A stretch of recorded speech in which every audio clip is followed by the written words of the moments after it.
BFM 89.9, you're listening to A Bit of Culture, the show where each week three people talk about cultural matters. And this week, alongside myself, Kam Raslan, we have Sharaad Kuttan. Always a pleasure. And special honoured guest, Umapagan Ampikaipakan. I'm back, folks. Good to have you back. And listeners, you may have noticed there's something slightly different about the sound quality. That is because we are coming to you live from Penang, Georgetown, just off Campbell Road. At the Tosun Cafe. That's right. And what are we having here, Uma? Well, we've decided to indulge ourselves in some kopio, roti-bakar, and half-boiled eggs. Apparently the best in town. According to me. And not just you. Over there's a photograph of great leader Lim Wan Goneng, who enjoys this place too, by the looks of things. Who seems to be having the exact same food we are. So hey, we're doing well. I think the thing about Penang is that everybody who is familiar with Penang has a favorite food stall, restaurant. They have a spot where they've had something that just blown their mind. So, well, and that's precisely what I wanted to talk about today. Well, we'll get on to that. We'll get into that. We'll get into that. Our three topics for discussion today are: number one, food in Penang; topic number two, Sir Francis Light; and finally, topic number three, rummaging. You'll discover more about that in a while. So first of all, topic number one, food in Penang. Uma, you wanted us to come here. I wanted you to come here.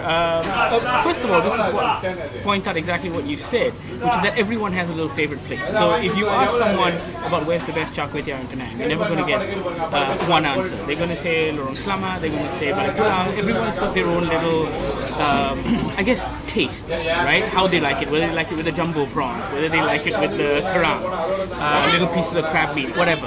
But what I find fascinating is the debate between Penang food and KL food, or that somehow... Is there a debate? Well, yeah, well, we see exactly that. That somehow the chendol here is superior, and I can never figure out what it is that makes it superior. So for me, it's that there's an old philosophical dilemma called the ship of Theseus.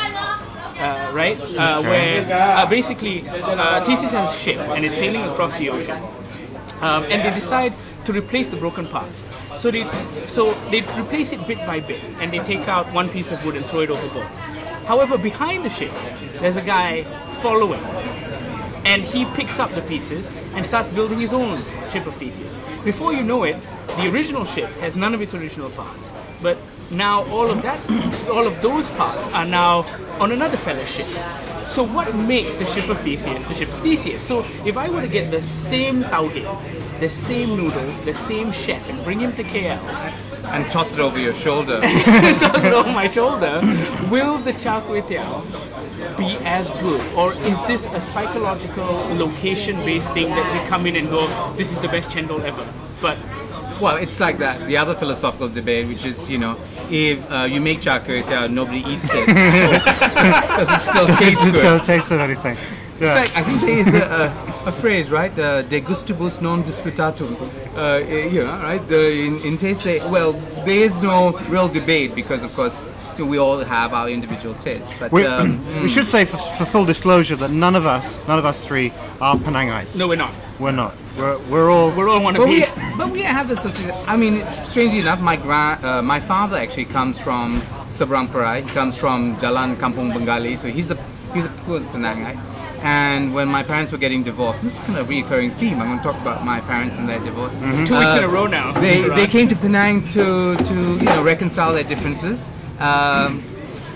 Sadly to say, they didn't manage to do it, so yeah, I failed. Well, I think one of the, I'm not from Penang and I come here far too rarely, but one of the things that I've often found with Penang is if I go on my own searching for food and I find something which I think is pretty good, I report back to a Penangite. I am always told, oh, you went to the wrong place.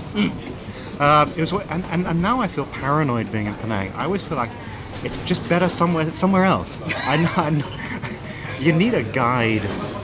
And that's the nice thing about your city, is that you know when it's really your city, when you can be a guide.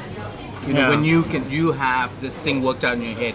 But you have a guest and you're going to show them the most interesting places. Yes, but you know that your city is really bad when you're the guide and you've got nowhere to take them. Yeah, there's nothing to show them. But no, Or maybe you don't love your city, Kam. Maybe. But to get back to this idea of food, do you find KLites do the same thing? Where you say, hey, I just, I had Hokkien mee somewhere, and someone goes, no, you went to the wrong place. Yeah, or are we not spoiled for choice enough? That place is, and by the way, Uma, this is my show. I should be asking the questions. You have your own show. Thank you. No, he doesn't anymore. No, he's still at the anyway. But anyway, yeah, and that place is PJ, Petaling Jaya. The Petaling Jaya folk have that sense of superiority. And actually that's probably historical with the Penang thing, that back in the day there was a movement away from Penang to Kuala Lumpur, and they moved to the new suburbs of Petaling Jaya and the areas like SS2. So you can find Penang food there. So it's just Penang people though? Yeah, and it was being served to Penang people. So in a way that the suburbs of Kuala Lumpur are little Penangs. I think when it comes to food, there are two issues. One is the people who make the food, and the other are discerning, consumers of the food. And I've always bought into this prejudice that Penangites are much more discerning than KLites. That, the people in Kuala Lumpur and the Klang Valley will eat any kind of slop. Is that the case, or do they just make more noise? He's asking the questions again. So, if I may ask, is that the case? Or what was it again? Or is it? Are they just making more noise? Or are they just making more I grew noise? up in Singapore, so what can I say? It was just something that was told to me, and I kind of believed it, just because I think Penang food is a little more interesting. And the fact that the portions are much smaller in Penang, I think, is a sign of good taste. Hey, what about Singapore? I mean, there some people in Singapore think that they're still in an argument that Singapore food is better than. Nice. Yeah, that's what I think. But Sharaad, you've spent time in Singapore. Yeah. Compare and contrast. Well, it's a char kway teow, right? Singapore char kway teow for some reason has that dark sauce on it. It's sugary sweet. Yeah, and I was addicted to that for years. But then when I came and started living here in earnest, I was shocked that char kway teow was not kind of immersed in this gooey black sweet sauce. So I thought, so char kway teow isn't the same all over the world. I found also in Singapore is that you have disposable plates and disposable chopsticks, and I find that disposable lives. That's right. I find that chilling. I find it chilling. Whereas here we are in Penang, and our coffee cups have been used a lot. The plates have been used a lot. And it feels like you're welcome. It's a popular homely place, Can I just go back to what Sharaad said a second ago, because I don't think I've ever lived anywhere in earnest before. I want to start doing that. What do you mean? He just said living in Malaysia in earnest. I mean, what I meant was I visited, growing up I visited Malaysia, but I wouldn't settle here. That's what I meant. Living in earnest. Let's talk about location. I think it does add to the. There is a connection between the brain and the eyeballs and the taste buds, that you think that things are better where you are, depending on what it looks like. I think I went with my brother once to Paris, as one does, and he had this sort of Malaysian mode when he was looking for the food. He said, we've got to find the dirtiest place. The dirtiest place will have the best food. So we were hunting. Finally found this kebab place where you could actually see the rat's tail sticking out of the rotisserie. And we sat above the kebab rotisserie and we ate the food, and it was disgusting. But he was very disappointed. The food was disgusting because he was like, no, surely if it's on the streets, if the levels of cleanliness are not obvious, then the food must be good. But it doesn't always work like that. Well, we do the same thing when we take people to Jalan Alor and stuff like that. And we like to frighten them. Yeah, we want people to sit next to the smelly longkang, because somehow that adds to the. Okay, maybe because I grew up in Singapore, I actually found that shocking about the Klang Valley. Yeah, because your hawker centers are all sterile, my friend. Yeah, but you can't sit in filth and enjoy your food, no, because it does interrupt the sensation. You want to smell the food. I mean, smelling food is so much harder than. Can I just say a quick anecdote from Singapore? Sorry, the filthiest place I've ever eaten was Singapore, where there were literally rats falling from the roof onto tables. You mean rats serving you the food? They were dropping out of the sky. I heard this plonking sound, like, what the hell was that? And there were rats falling from the sky. I think the plonking sounds were from, satisfied customers in another part of the restaurant. Oh, defending Singapore. Carry on, Chad. But location. No, but to go back to this point about location, I was in Italy recently, and some of the best food that I You know, as one does. As one does, yeah. Carry on. This show is called A Bit of Culture. And Proceed after a performance of Don Giovanni. Oh, yeah, of course. You cosmopolitans. No, and it's funny because we tend to seek out these, somehow we think, oh look, let's go find a mom and pop restaurant. Where the grandmother's in the kitchen cooking the food. And we think that somehow it'll appeal to our tastes. Because obviously the Italian food that we've had in Malaysia is completely different. It is almost television Italian food. It's almost the kind of thing you see on the Food Network, right? And it's very different from the kind of, I guess, wholesome, almost, fresh market bought ingredients, family food that they eat.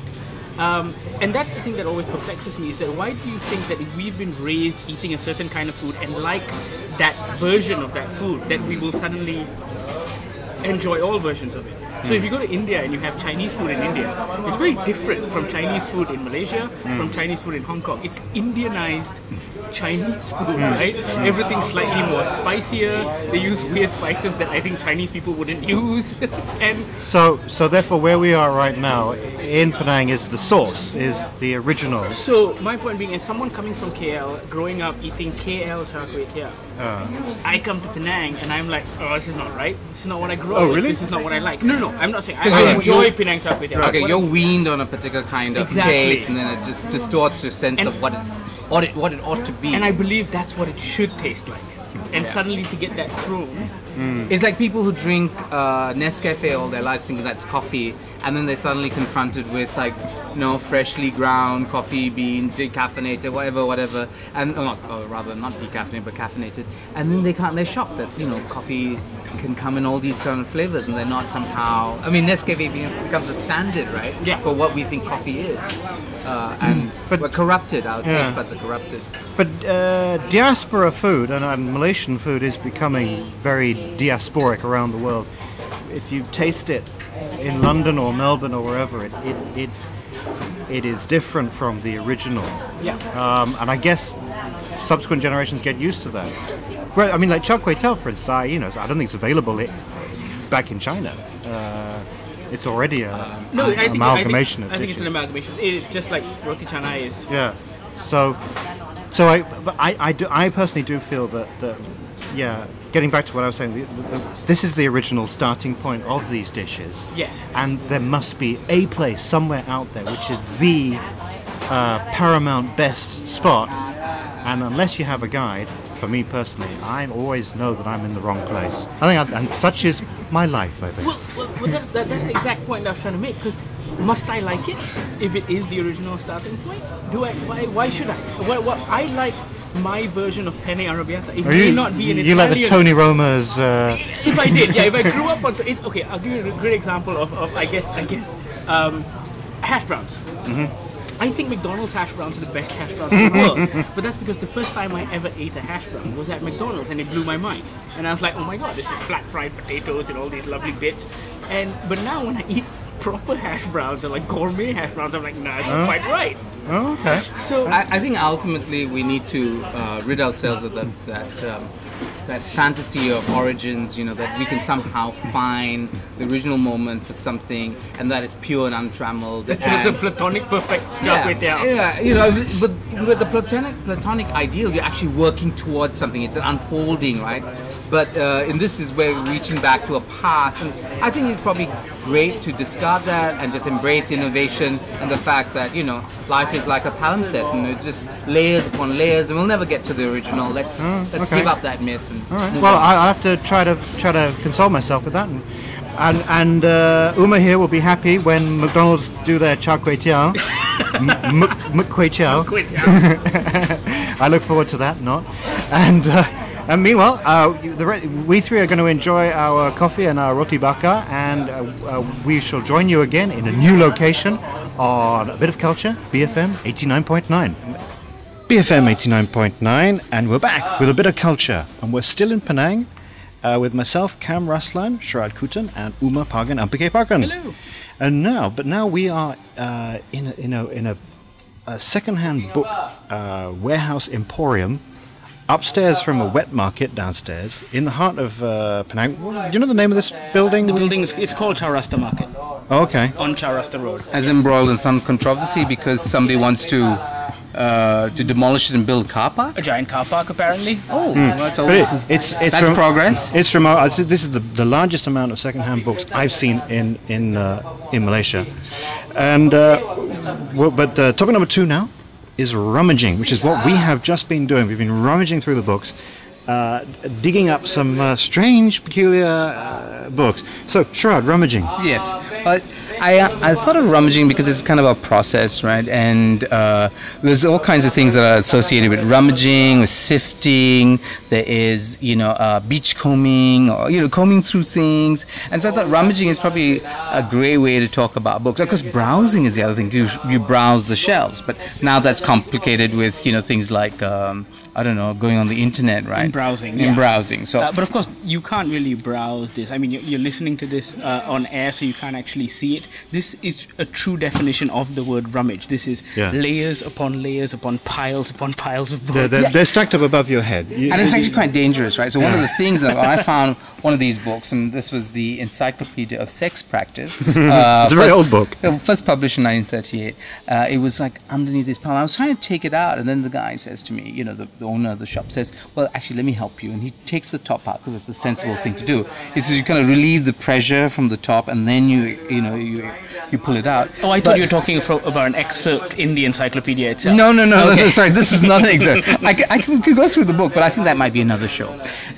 So the thing is, and then, of course, there's this other thing about the structure of this place is that they're piles, but they're piles behind piles. You can't even see everything, yeah. And then apparently, the back piles are ones of the books that haven't sold. And so they kind of lay there. They're not the most popular books. So the most popular books are taken up, and then those that are relegated year after year get pushed back further and further into time. So it's almost like, you can imagine these, it's like a geographical kind of space where you have, sedimentation, you have a layering of book after book. But you're going to find some gems in there. What have we found? We have all three of us rummaged. Yeah. Sharaad's found his dirty book. Yes. Not a dirty sorry. So the and there was another encyclopedia. classic by Havelock Ellis, also about sex. But one of the great things about these books from another time is that they conceptualize issues in things like sex. I mean, we all know about sex.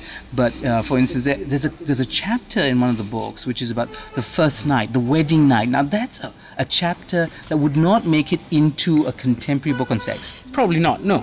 Right? Because sexual your first night doesn't have to be your wedding night, exactly. Yeah. Well, yeah. But also the book that you're holding here, the encyclopedia, I mean, it has chapters on the inner lives of the sexual lives of other races, including the Hindus, the yellow races. Now, that's a term that we haven't probably heard in a long time. Not in my lifetime. Which would also not make it into any modern book. Yeah. So, this process and of rummaging. I just want to say also, and it's also got the sexual lives of the Jews. Yes, the Jews are a chapter. There's 5 chapters that precede the start of the book, which goes into the lives of normal civilized human beings: Hindus, Jews, yellow people. But can I just expand this out for 1 second? So we're looking at physical books spanning over across decades. How is this rummaging different from browsing? How is it's really the internet is the same process of just sort of finding by serendipity? No, actually, I think it's actually quite the opposite. People actually know and look for what they know, as it were. So you do a search, so you put in a key term, so your mind is quite directed.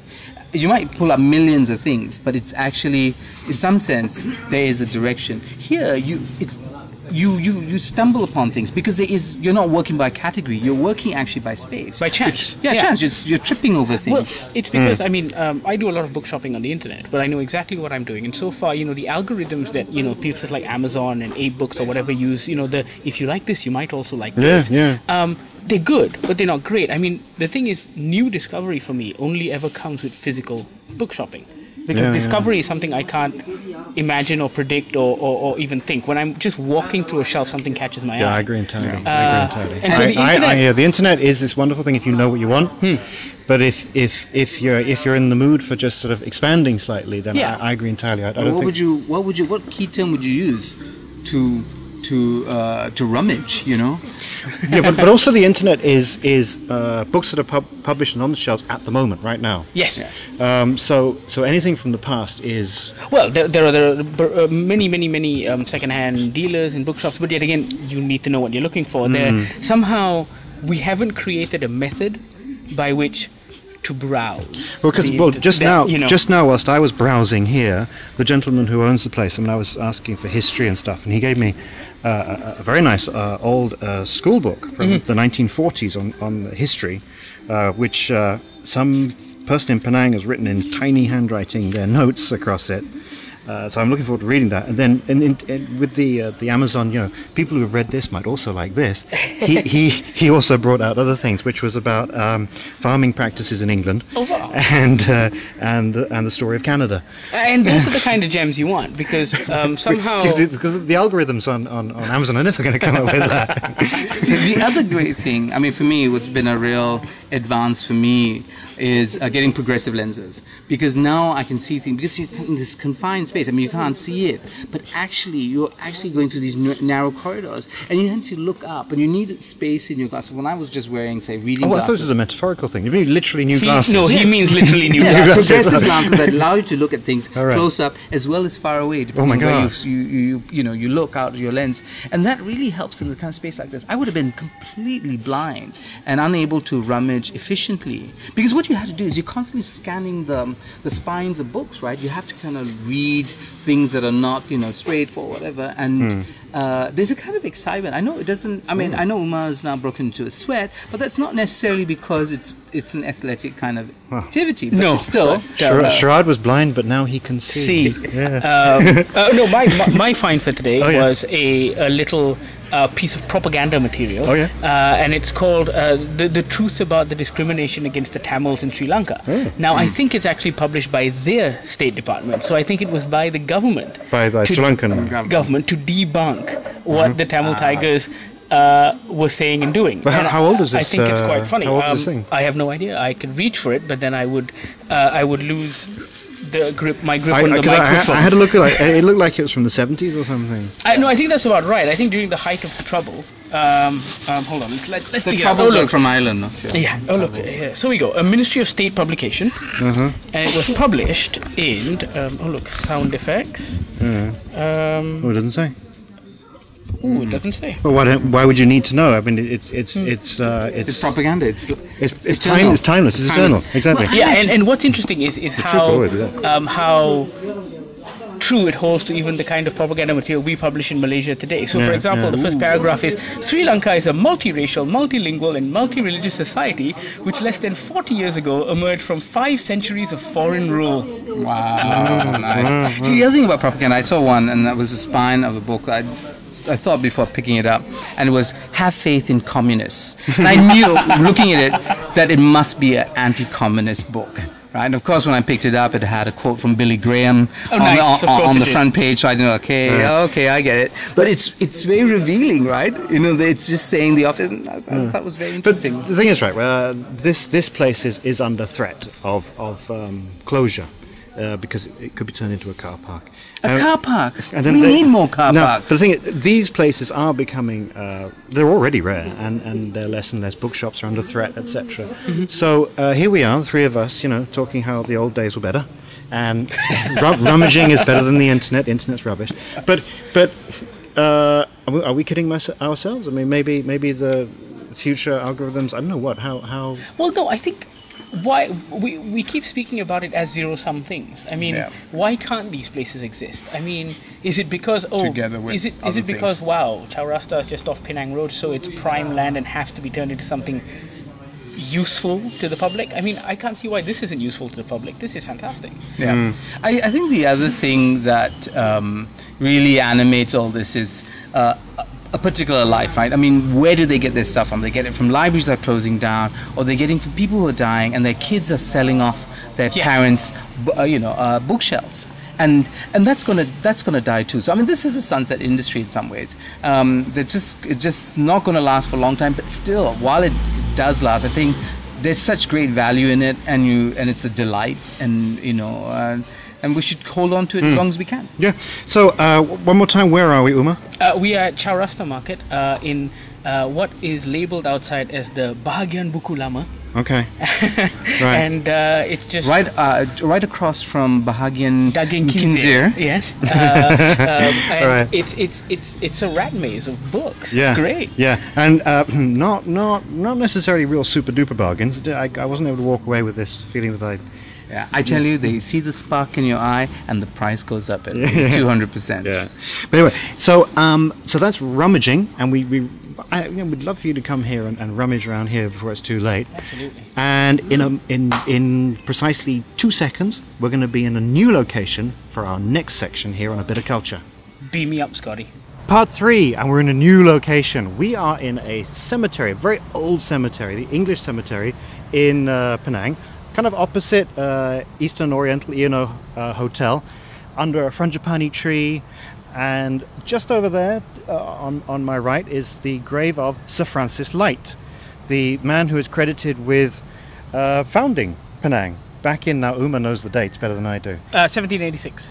And he was born in? 1740. And he died in? 1794. Fantastic. He was very young, 54 years old. Right, he established an emporium, right? Because clearly Penang as a cultural space was already in existence before. Was it a complete sort of terra nullius? It was not Malacca, if you know what I mean. Mm-hmm. It was I think it was just a fishing village or some such.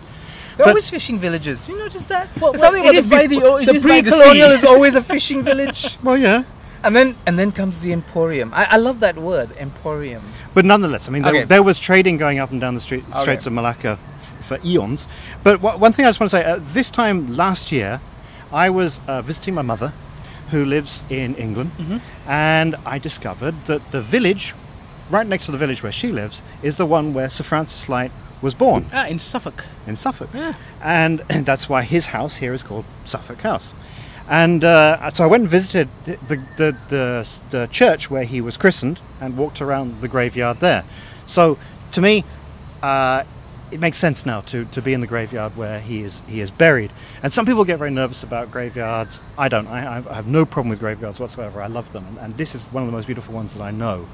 But I'd like to talk about something that I've been skirting around for a long time, ever since we've been doing A Bit of Culture, which is history and the British colonial period of Malaysian history and how we should think about it. Because really, I think that the likes of Sir Francis Light and all the people who are buried here were part of Malaysian history, played a part. They came here in good faith. They were not Nazis. They didn't come. Sharaad is rolling his eyes. No, I'm not. I just raised an eyebrow, which is. Well, I don't think that's the comparison. But anyway, go on. Well, no, let's discuss that, because how should we remember? Because some people have asked about my very thick Malaysian accent, and it's like, oh, is it from Perak or is it from Kelantan? They can't tell. Well, folks, the thing is, I actually grew up in England. And no, it's true. Yeah. It's true. I grew up in England, and so I'm very comfortable with. My mother's British, so I'm very comfortable with the two sides of me and with the British side, and so I don't feel it necessary to demonize these people. In fact, looking around at the graves here and the names and stuff, I feel like I know these people.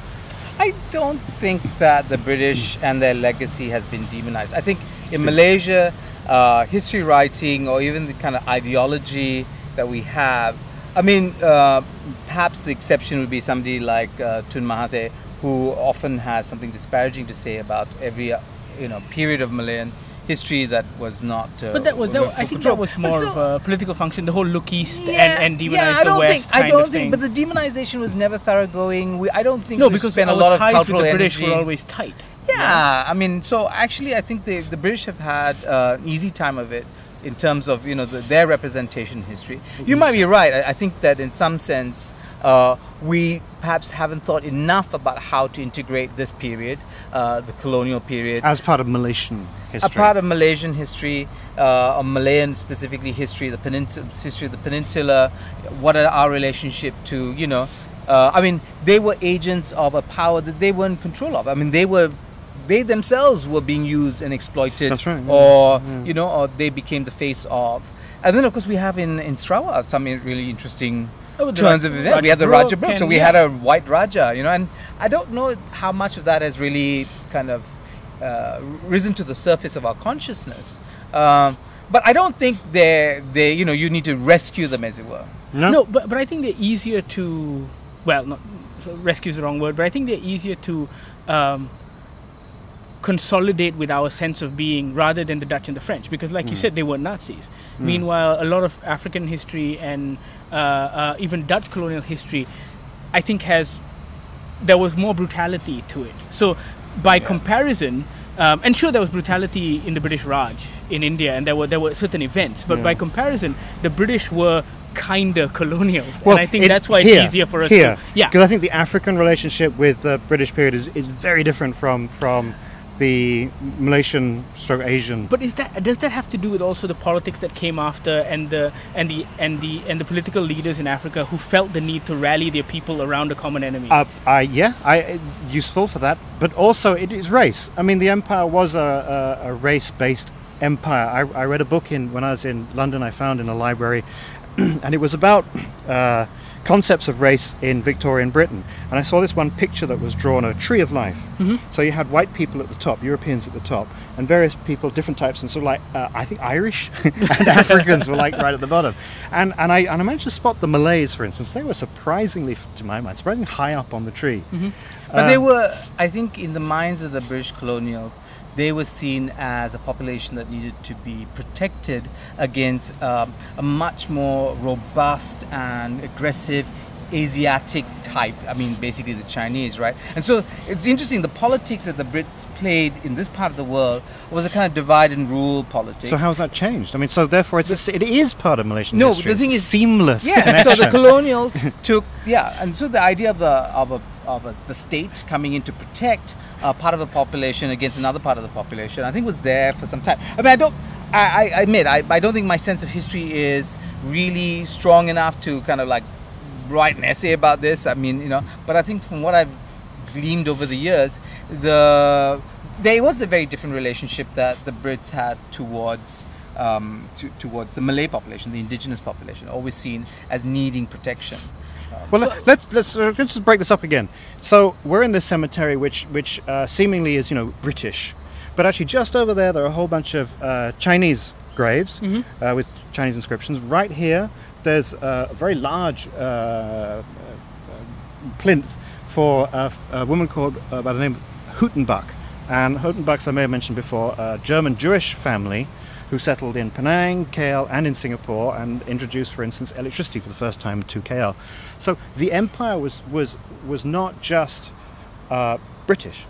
No, there were so many other passengers. Yeah, but no, I mean, with that in mind, of course, then you look at the Chong Fat Si story as well. I mean, you know, Chong Fat Si being the very rich Chinese man who has the beautiful blue mansion. Yeah. His story is very similar. He came to do business, and he had a multinational. And he built up Penang as his hub, and built this multinational company, and became, well, I don't think a billionaire, but a multi-millionaire at that time. And so that story of Penang, like you said, it's quite multifaceted, because all these things happened around the same 100 years, right? I think the other thing, I'm just looking across and I see a tombstone and it says sacred memory to, and then it says deeply lamented. And I think just walking very briefly through the graveyard, the number of children who died, who are you know, and the grief that must have come from losing young children. There was a kid that's 1 month, 6 days,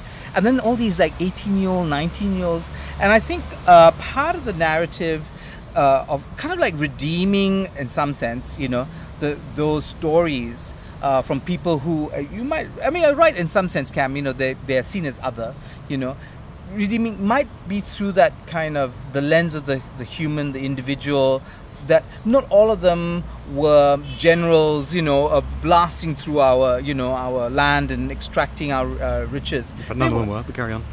But they were extracting, the wealth of this piece of large piece of real estate. What I mean is that it is. No, but I mean we just mentioned Chung Fat Se was yeah. here. I'm going to say whatever it was. Huttenbachs, I mean, it's not just. What I mean is these others Yeah. that we've written out.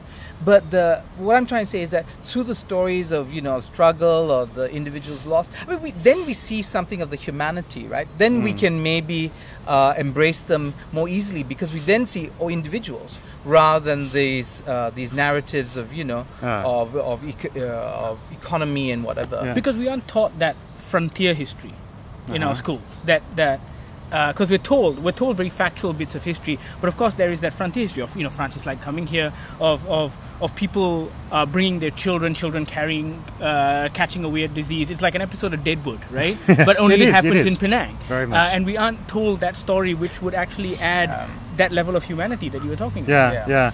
But it's funny though because in Britain, meanwhile, the name of Sir Francis Light or Frank Swettenham or whoever, completely unknown. You could go up to every single British person and no one could tell who they are.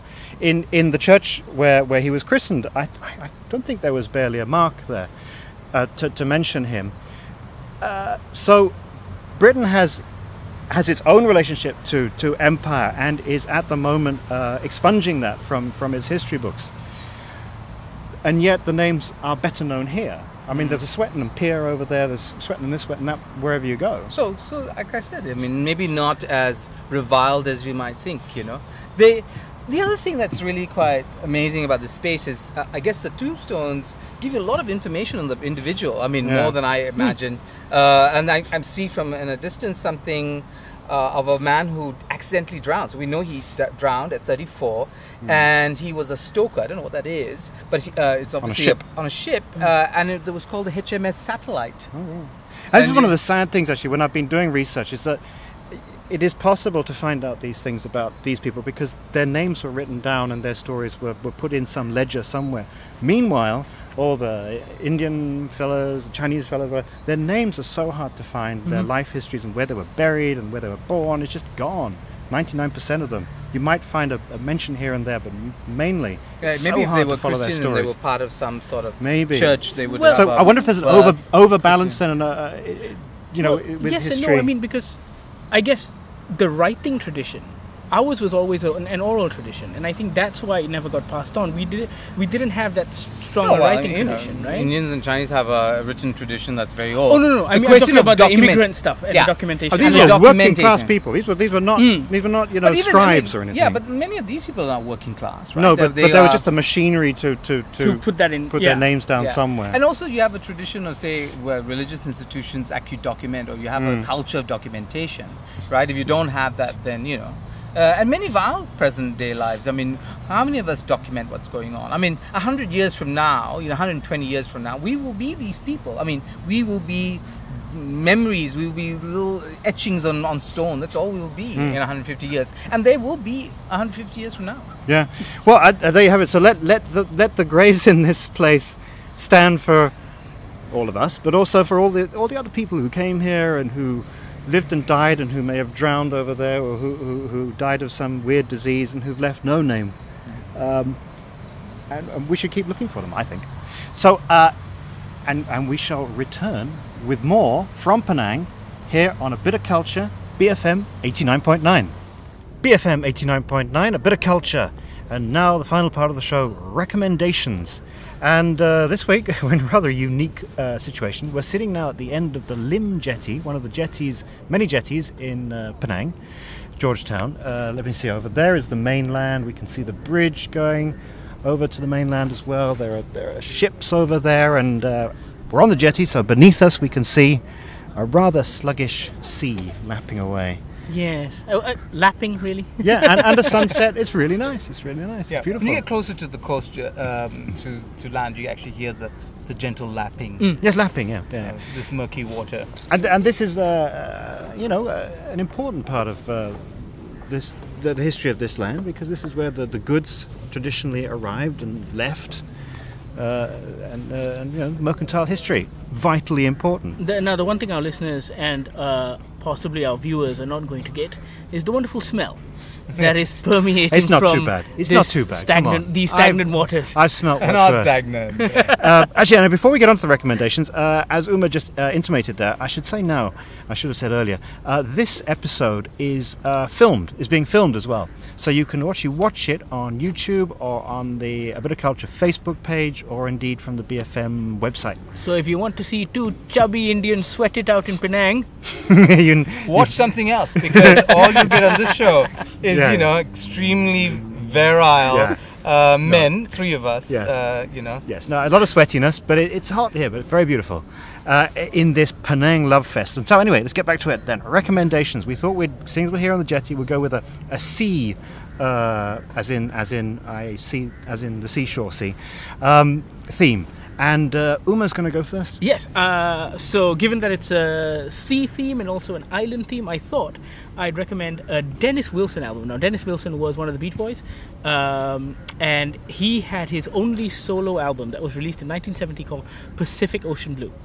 It's a marvelous piece of work, and recently they released a 30th anniversary edition, so it's actually readily available in the store, so people can track it down.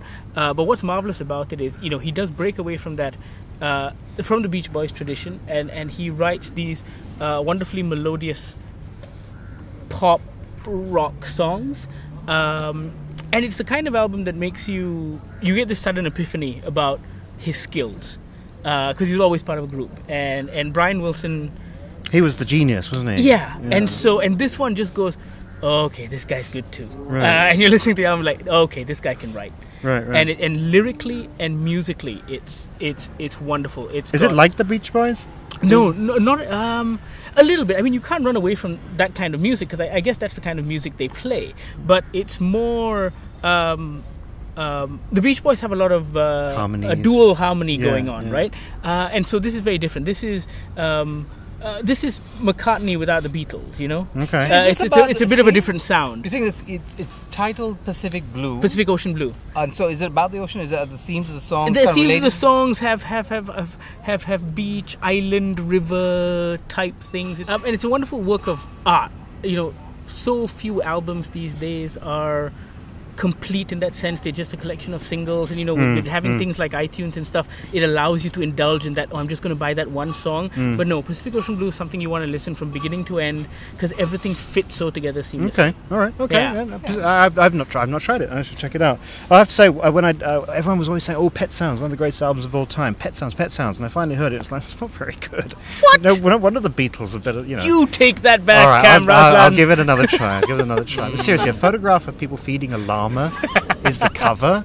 Okay, it doesn't have the best cover art. No. Anyway, okay. Recommendations. Mine. First of all, obviously, I'd like to recommend all the places that we've been to here in Penang and Penang itself.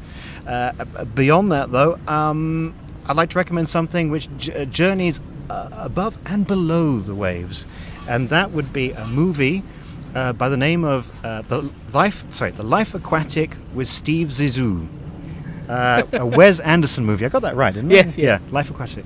And it came out about 5 years ago. It has Bill Murray as a kind of a Jacques Cousteau character, Angelica Houston as his wife, and it's a really magical, whimsical, such a peculiar movie.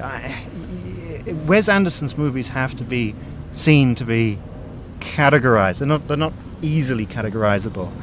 And it's set in the Mediterranean, so it has I guess a sort of an American's eye view of the magic of the Mediterranean. Yes, it's got a bit of an exoticized Mediterranean, right? Yeah. But no, what was wonderful about this film is from the get-go, it catches you off guard. So Bill Murray is this Jacques Cousteau character, and he has his press conference, and he's setting off on a trip to find the shark that killed his best friend. That's right, yeah. And he's going to hunt it down and kill the shark. Yeah. You know what I really like about both your recommendations? It sort of anticipates mine, strangely enough. Oh, well, In yeah, fact, you both mentioned the name of the person that I'm going to talk about. But for a second, before we get there... I wonder why. No, one last thing with Steve Zissou is the music. The soundtrack. which Uma, I think you know a little bit more than I. Yeah, it's a wonderful little soundtrack. But what they did is there's an artist, there's a Brazilian artist by the name of I think I'm pronouncing it right, Seu Jorge, and they got him to do covers of David Bowie songs in Portuguese, and so you've got Life on Mars, and you've got all these things, and this runs through the movie. But what's great about it is it doesn't click, because you think, oh, here's a guy singing in another language, and then suddenly the melodies sound familiar, and then you're like, wait a minute. So it's all early Bowie stuff. It's beautiful. I mean, I'm a big fan of Bowie, big fan of Wes Anderson's So the Life Aquatic with Steve Zissou, and which Sharaad is worrying that we've stolen his thunder, because his recommendation is television and Jacques Cousteau. And I mean, I grew up on that stuff, the documentaries. I think probably in my time, in the 70s and the early 80s, Jacques Cousteau was probably doing the kind of stuff that now has become quite commonplace with Discovery Channel and stuff. And you know, my dad was in the Navy, and we used to travel to islands and stuff. But what you don't get, even when traveling to, say, you know, a place called Raffles Lighthouse, which is on the kind of like the edge of Singapore's territorial waters, you get to see dolphins and all kinds of fun stuff. But it's only the surface, and of course so much of the ocean is what's below it and the life below it, and Jacques Cousteau really opened that up. I mean, Jacques Cousteau was the inventor of the aqualung and a Frenchman, and I think one of his sons was actually either killed, I think in a shark attack. His favourite son. Yeah, was killed in a shark attack. So you know, there's like all these echoes. Plane crash or whatever. Maybe the shark leapt out and caught the plane. I don't know. Maybe it's just much more poetic to just believe it's a shark attack, because it gives a kind of poetic irony. Right. Yeah. Well, one of the things that was really nice about the whole Jacques Cousteau world was that all the crew, all his diving crew, they all wore the same uniform wetsuits, and they had this kind of not so much military, but this sort of inside slick, well-oiled machine of inside knowledge that they had, and they were inviting you into that world. Yeah, and you went and bought the Calypso, which is something echoed in The Life Aquatic. Yeah, they all have their uniform, and they talk about it. It's quite a big deal. Yeah, I know, and I also want to throw in the mix a Peruvian film I watched recently, which is also set on the sea in a small town, and involves the lives of fishermen, and but it has a twist, and it's a very interesting one. So the title of the film is Counter Corriente, which means the undercurrent, you know, the undertow. So I would recommend that if somebody out there is interested in something other than American culture. No cancer-ridden three-legged horses in this film. No, that three-legged horse, that Iranian film that was done by, you know, what's his name's daughter. No, it's not three-legged horse. That was a brilliant movie, by the way. Sharaad, I would love to have been able to recommend a movie film set in Penang. I cannot think of one. Has there been a great Penang? Quite a few Penang movies, actually. Any good? I'm trying to think. Actually, South Pacific was filmed here.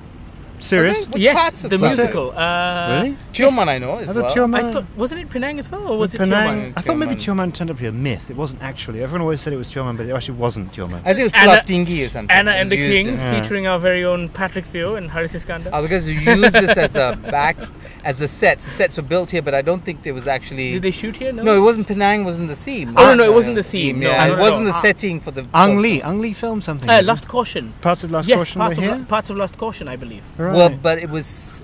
But yet again, it wasn't set in Penang. Yeah, it wasn't set in shooting Penang. location. Yeah, I mean, Beyond Rangoon, I think was shot probably around here as well. Yeah, but and then also that movie. No, that the one that was set in Vietnam, written by a woman, French woman, filmed here. Never mind. The dirty one. The dirty one. Yes, was that part of that filmed here? That's a good film. Yeah, no, I'm not sure. Oh, okay. I think it was set in Vietnam. Yeah, set in Vietnam. Anyway, so those are our recommendations, and so now, therefore, if you'd like to get in touch with us, you can please do so on our Twitter feeds, either at BFM Radio or our personal ones. Mine's at Kam Raslan. Sharaad's is at Sharaad Kuttan. And Uma's? Mine's at Umapagan. If you can spell that. At Umapagan. At Umapagan. Okay.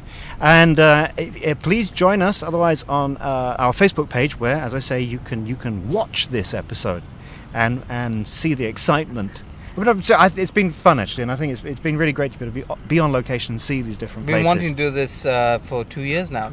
Get a bit of culture out of the studio into the real world. Yeah. And so it only remains for me now to thank our honoured special guest, Umapagan, Ampikaipakan. Pleasure as always. Yeah, I think you've done quite well on radio. You must try it again sometime. I must. Yeah. I'm a natural. And Sharaad Kuttan. Always a pleasure. And myself, Kam Raslan, always a pleasure too. And so, as is traditional, we play out with a piece of music, and this week is chosen by Uma, and he has chosen... I'm going to go with Dennis Wilson's Pacific Ocean Blue. There's a first song on that on the album is called River Song. River Song. Okay, River Song by Dennis Wilson plays us out here on A Bit of Culture, BFM 89.9. What can I say? The Penang Station. Aha!